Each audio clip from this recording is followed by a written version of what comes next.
Voilà, bonjour chacun, j'espère que vous allez bien, tout le monde est en forme pour cette nouvelle session de formation à ce qu'on appelle l'homilétique, ou pourrions-nous appeler l'art de la prédication.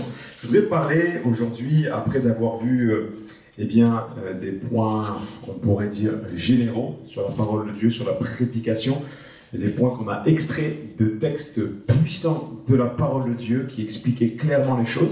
Je voudrais qu'on s'intéresse un petit peu plus à la prédication de manière concrète, au niveau de la préparation, au niveau des outils, au niveau de la rédaction, des notes, etc. Donc si vous voulez bien, nous allons nous diriger vers 2 Timothée 4 au verset 2.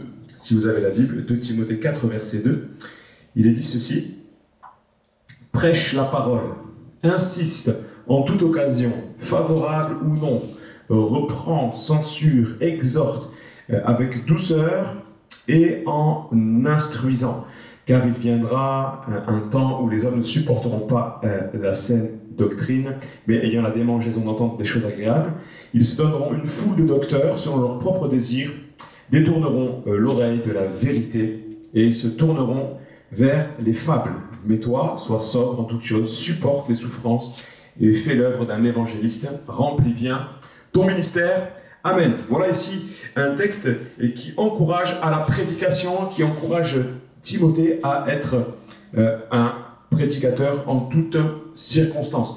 Nous lisons également dans 1 Timothée 4, verset 13, donc c'est juste avant, 1 Timothée 4, verset 13, où il dit ceci: jusqu'à ce que je vienne, applique-toi à la lecture, à l'exhortation, à l'enseignement. Ne néglige pas le don qui est en toi et qui t'a été donné par prophétie avec l'imposition des mains de l'assemblée des anciens.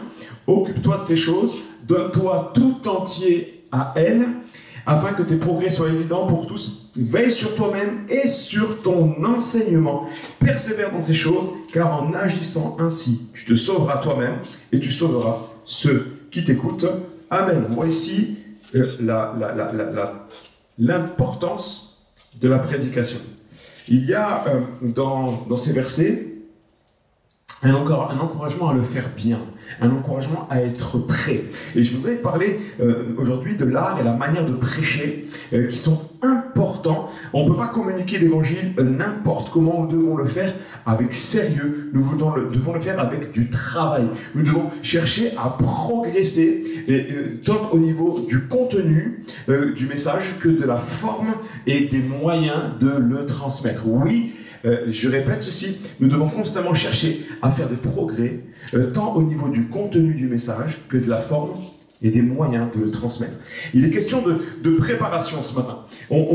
Toutes nos activités, dans tout ce que l'on fait, on se prépare. Lorsque tu vas jouer, faire du sport, un match de football, tu t'échauffes, il y a quelque chose de préparation, une dynamique de préparation qui prend place dans n'importe quel sport, dans n'importe quelle activité de montagne. On se prépare, on a le bon matériel. Avant de prêcher l'évangile, avant d'annoncer la parole de Dieu, on va se préparer. Il y a un homme qui a dit ceci, il s'appelle Nicolas Boileau.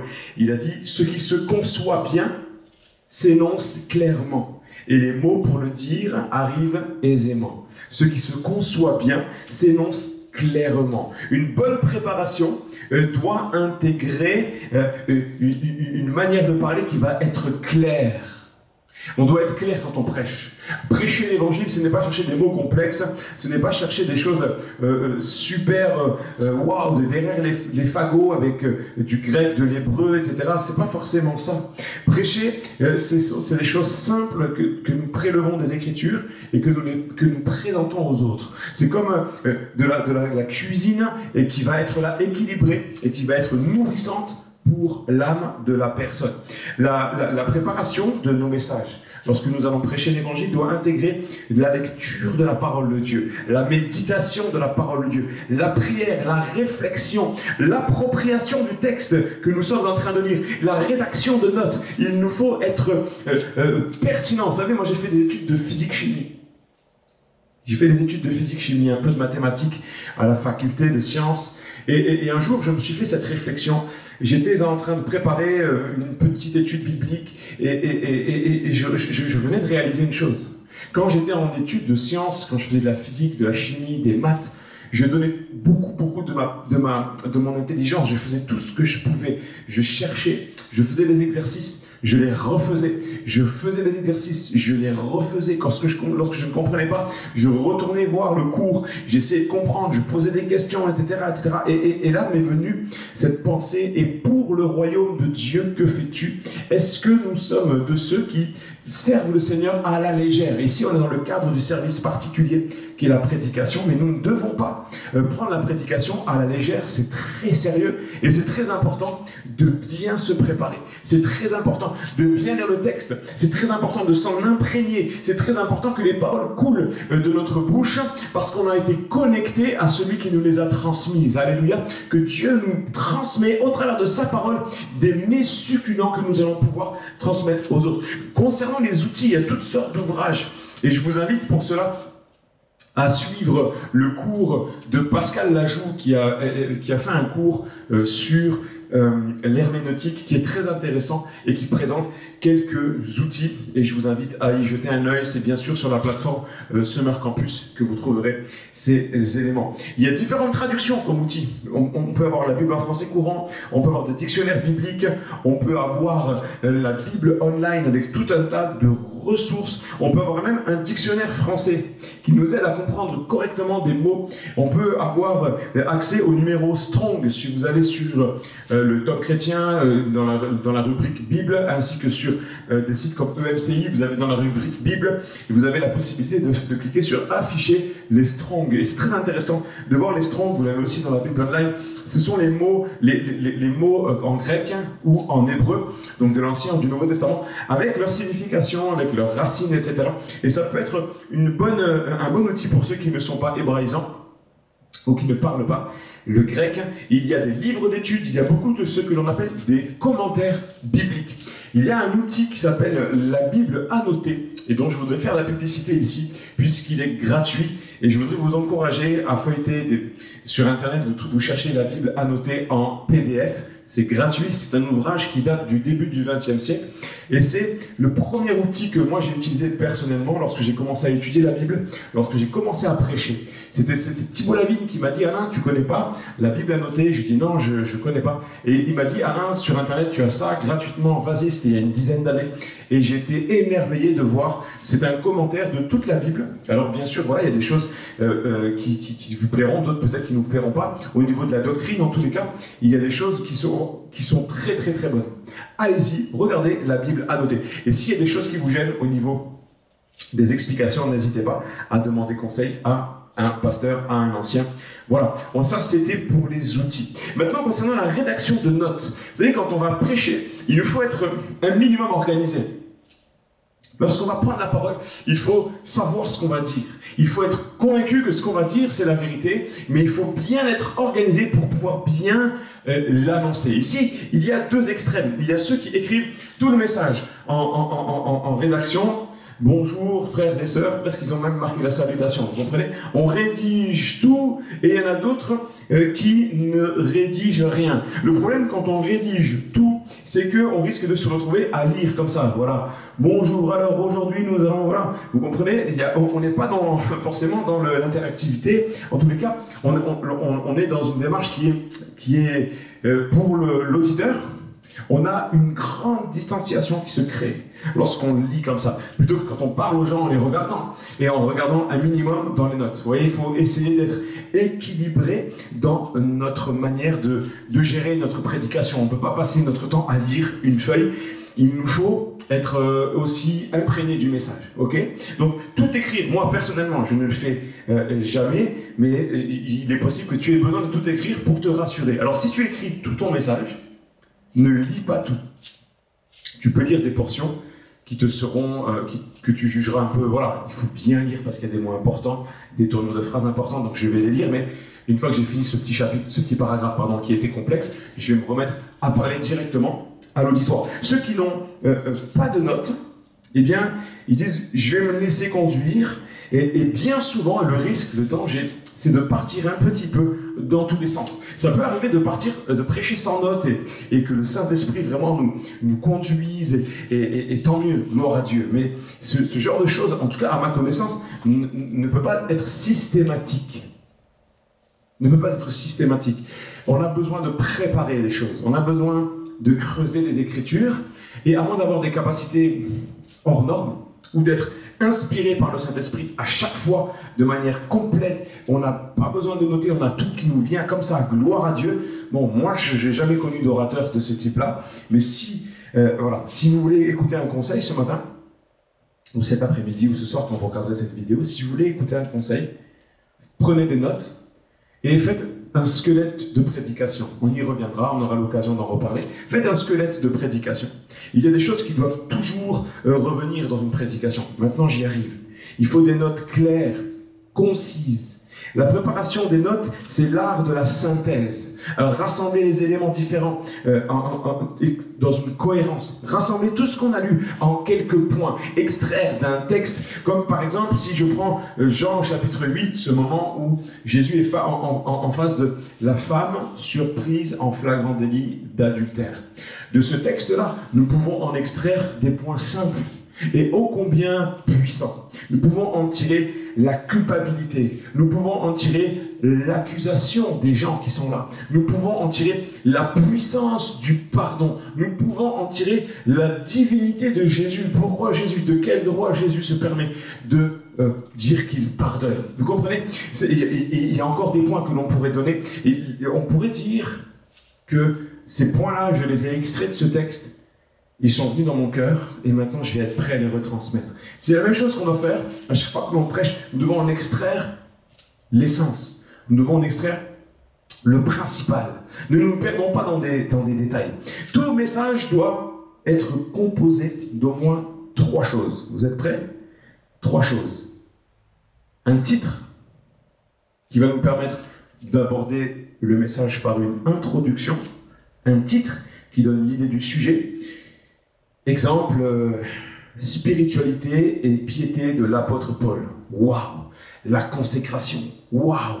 Le réveil spirituel. Waouh! La repentance. Waouh! Et là, on peut partir sur une introduction simplement qui va permettre au public, aux gens en face de nous, de s'intégrer, de rentrer dans le message. Ce qu'il faut comprendre, c'est que nous, on a lu, on a pris des notes, on a prié, on a cherché Dieu. Les gens arrivent dans l'église le dimanche matin ou le mardi soir, ou les enfants arrivent le dimanche matin au culte de l'atelier de la joie. Ils ont eu toute la semaine, les copains à l'école, l'autre c'est les parents ont eu le travail. La tête, il y a plein de choses qui se superposent et on arrive devant notre prédicateur et les gens ont plein de choses dans leur tête. Ils ont besoin d'une introduction en matière pour voilà, poser les choses et ok, maintenant on va écouter ce que dit la parole de Dieu. Donc la première partie, c'est un titre qui va nous permettre de faire une introduction. La deuxième partie, c'est le cœur du message. 1 ou 2 pensées principales. Il vaut mieux partager 1 ou 2 idées claires que les gens vont retenir que 5 ou 6 qu'ils vont oublier, où ils vont se mélanger à la fin. Vous voyez? La prédication, je le disais tout à l'heure, c'est un peu comme la cuisine. Si c'est trop riche, c'est indigeste. Et parfois, plus c'est simple, plus c'est bon. Dans le cœur du message, on peut même utiliser une illustration. C'est très important d'avoir des illustrations. Une illustration peut apporter un éclairage. Quelqu'un qui n'a pas forcément compris du reste, Jésus parlait beaucoup à l'aide d'illustrations. On le sait, les paraboles de Jésus sont pleines, elles regorgent d'illustrations. Le livre des Proverbes, par exemple, est plein d'images et plein d'illustrations, d'allégories, de choses qui viennent là, et en te disant, mais waouh, ah ouais, c'était une image extra. Ça m'a parlé, la parabole du semeur, toutes ces choses-là sont des textes qui restent, vous voyez. Le bon berger, Jésus dans Jean chapitre 10, qui se présente comme étant le bon berger, qui donne sa vie pour ses brebis. On comprend tous la notion de berger. Pourquoi? C'est une illustration. Et à l'époque, ils devaient la comprendre encore plus, puisque c'était dans une époque où il y avait beaucoup de gens qui vivaient de l'élevage, etc. Donc, l'illustration est très importante dans le cœur du message. Elle permet aussi de comprendre la mise en en application. C'est la troisième chose. Dans la conclusion, il doit y avoir une application du message. Pasteur, pourquoi tu m'as raconté ça? Moniteur d'école du dimanche, pourquoi tu m'as raconté ça? Qu'est-ce que je vais pouvoir faire de ce que tu m'as dit? Les messages que nous apportons doivent être avec une application claire dans notre société, dans notre vie concrète. Sinon, ils resteront dans le domaine de l'abstrait. Et je ne crois pas que la parole de Dieu veut se cantonner à l'abstrait, puisque Jésus lui-même nous demande de mettre en application la parole de Dieu. Ça signifie que nos prédications ne doivent pas être là pour complexifier la parole de Dieu, mais au contraire, pour la rendre accessible. Je vous donne une image toute simple. Il y a, vous savez, quand tu vas à l'école, lorsque vous allez sur votre lieu peut-être d'apprentissage ou même à l'université. Moi, je me souviens, à l'université, nous étions donc en chimie et on utilisait des machines, ou plus exactement, on allait utiliser une machine qui allait étudier la constitution de la matière en profondeur. Et c'était une machine qui utilisait la spectrophotométrie, la RMN et toutes ces choses-là. C'était des choses très pointues qui nous permettaient de savoir dans tel liquide quelles étaient les molécules présentes. Vous voyez, c'est très très pointu, c'est de la chimie organique. Et pour moi, en tout cas, c'était très très pointu. Je ne savais pas du tout faire fonctionner cette machine-là. J'avais besoin que quelqu'un vienne et me montre.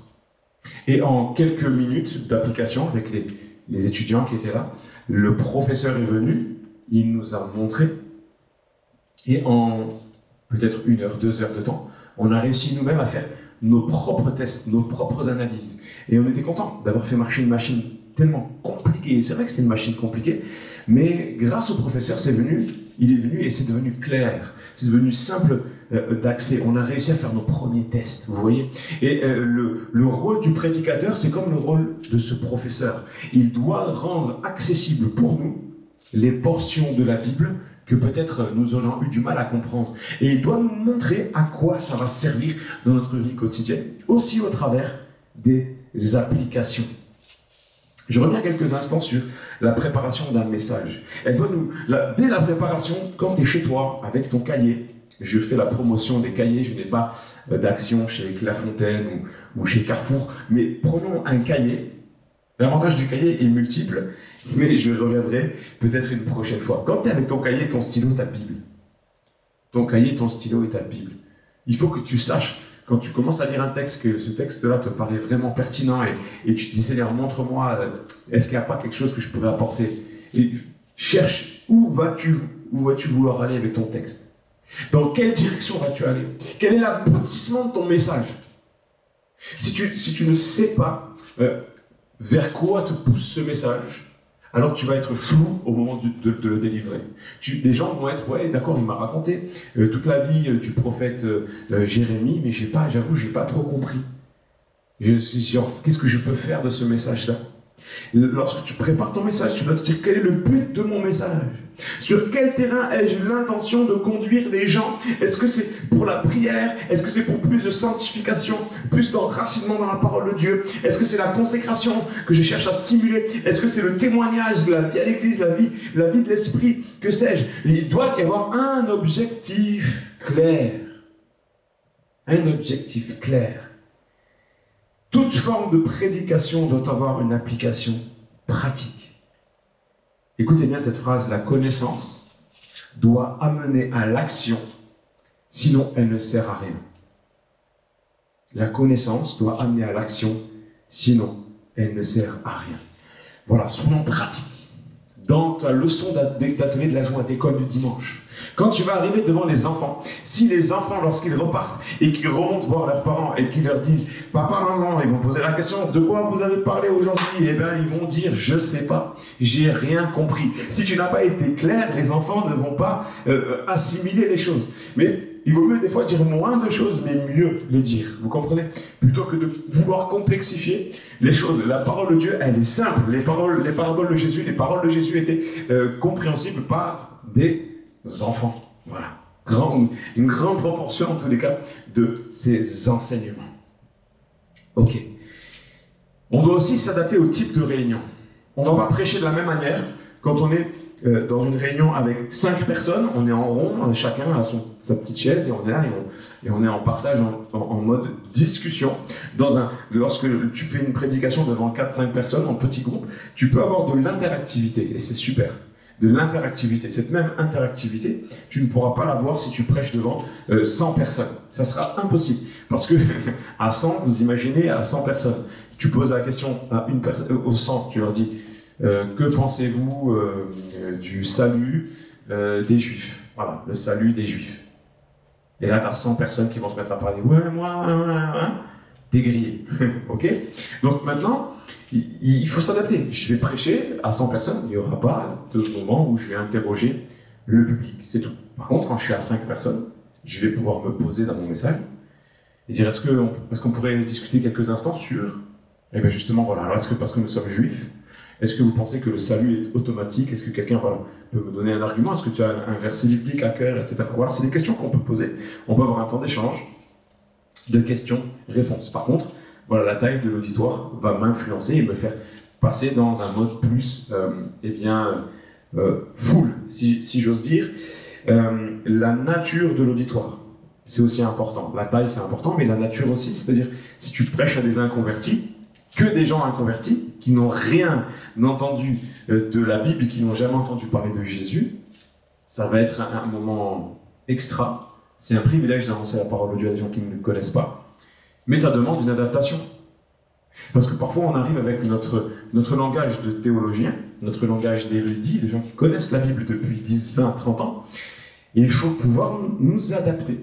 Il nous faut pouvoir trouver des mots simples, des analogies simples avec la vie quotidienne. Si tu commences à parler à quelqu'un qui ne connaît rien du tout, tu fais une prédication théorique, sans application, les gens premièrement ne vont pas comprendre, mais ils ne vont certainement pas beaucoup t'écouter non plus. Parce qu'il nous faut être concret, être pratique et nous adapter au public que nous avons en face de nous.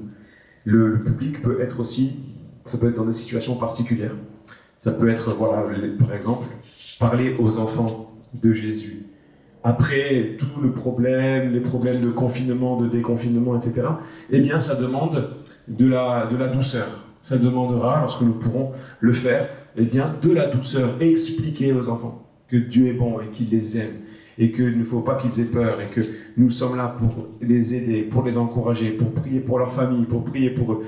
Vous voyez, et là, dans ce contexte-là, pardon, il est fort probable que des textes, justement, comme le psaume 23, viennent là nous faire du bien, viennent rassurer, oui, les enfants. Dieu, c'est comme notre berger. Nous, on est les brebis. Et il faut qu'on lui fasse confiance. Il veille sur nous. Amen. Je continue. Un élément important, c'est la préparation du prédicateur. Vous savez, ce qui est important, c'est quoi quand on prêche? Est-ce que c'est qu'à la fin, les gens, ils disent « Oh là là, c'était une super prédication ». Non, non, non, non, non, non, non. Ce qu'il faut, c'est que les gens soient touchés. C'est que nous prions pour que les cœurs soient touchés. La préparation personnelle du prédicateur est très importante.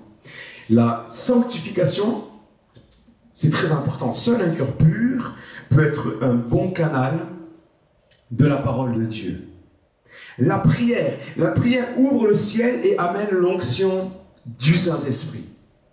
La communion avec Dieu, la dépendance à notre Dieu sera le gage de sa présence. Vous avez toutes les références bibliques qui illustrent ces points-là. La sanctification, la prière et la communion avec notre Dieu. Ce qu'il faut, c'est que les gens soient touchés, que le message passe. Ce qui va faire la différence entre un message, on y reviendra, mais un message lambda et un message qui va marquer une vie, qui va marquer un cœur, eh bien c'est l'onction du Saint-Esprit. Ce n'est pas notre talent, même si nous devons tout faire pour bien préparer les choses. Ce n'est pas notre superbe image qui va bouleverser la vie des gens. C'est le Saint-Esprit qui va se servir des propos que nous aurons travaillés, médités, écrits sur notre feuille, sur notre tablette, où vous voulez. Le Saint-Esprit va se servir de cela, des versets de la parole de Dieu pour toucher des vies. Et vous savez, un jour, je me souviens, on avait cette réunion.